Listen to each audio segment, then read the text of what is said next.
saat pembangunan Menara 165, saat itu terhenti di lantai 4. Anda bisa bayangkan, uangnya habis, dukungan habis, tidak ada apa-apa lagi. Saat itu orang-orang sudah mengatakan, lihat, Ari Ginanjar gila, Ari Ginanjar tidak akan berhasil. Kemudian mulai orang-orang menasehati saya. Sudah saya bilang, dulu harusnya kamu jangan buat itu, sekarang lihat. Dan kemudian teman-teman saya menjauh. Jangan dengan teman, bayangan pun lari untuk menjauh. Karena kalau dekat dengan saya akan sharing dan saya akan minta bantuan. Sehingga banyak sekali alumni SQ yang ketakutan dan pergi menjauh dan tidak mau membantu saat itu. Lalu tiba-tiba bapak saya bilang, dia manggil saya A, coba sekarang lakukan ini. Apa itu? Saya tanya. Doakan saja semua orang yang ada di sekitarmu yang kamu lihat.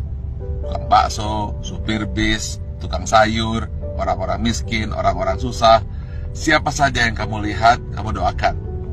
Lalu saya mulailah, saya doakan. Saya tidak peduli, pokoknya melihat orang saya doakan. Kalau melihat orang gemuk, saya doakan kurus. Yang kurus saya doakan gemuk. Orang yang miskin saya doakan jadi kaya. Orang yang kaya saya doakan jadi sejahtera. Orang yang sakit saya doakan sembuh. Pokoknya ngelihat apa saja saya doakan. Bahkan kucing lewat pun saya doakan dapat makan. Lalu tiba-tiba di sebelah kanan jalan saya menuju Menara 165 ada sebuah gedung yang nasibnya sama dengan saya. Hampir menjadi kuburan tua, atau mungkin rongsokan batu dan besi. Setiap hari saya doakan, berdua dengan bapak saya. Setiap saya lewat saya doakan.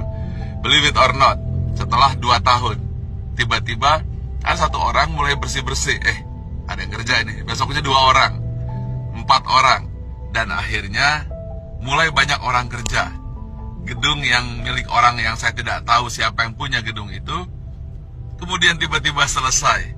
Saat yang bersamaan, believe it or not, Menara 165 selesai, 25 lantai dan masjid di puncaknya, yang katanya menjadi masjid tertinggi nomor 2 di dunia.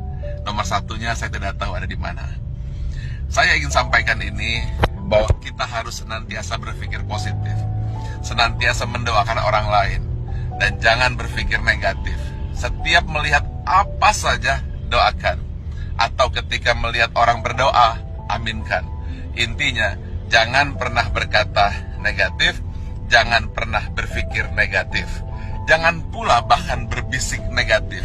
Jadi jangankan mulut, hati pun selalu positif dan positif. Itulah rahasia yang selalu saya lakukan hingga hari ini.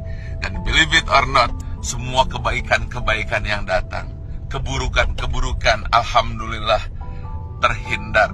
Ya tentu saja ada sedikit-sedikit, tapi tidak mampu merusak hati kita. Jadi senantiasalah berpikir baik, kemudian berhati baik, berbicara baik, hasilnya akan baik, yang datang akan baik. Tapi kalau hati buruk, kemudian pikiran buruk, bicara buruk, tindakan buruk, yang buruk akan datang padamu. Tetapi kalau hatinya senantiasa baik, penuh rasa syukur, pikirannya pun baik, mulutnya berkata baik, kemudian tindakannya baik, hasilnya akan baik. Semua akan datang padamu.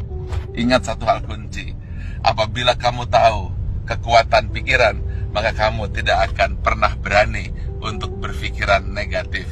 Kalau kamu tahu hebatnya pikiran kata, maka yang ada di pikiran, di hati dan tindakan hanyalah kebaikan-kebaikan. Karena semua yang datang adalah hasil pikiranmu.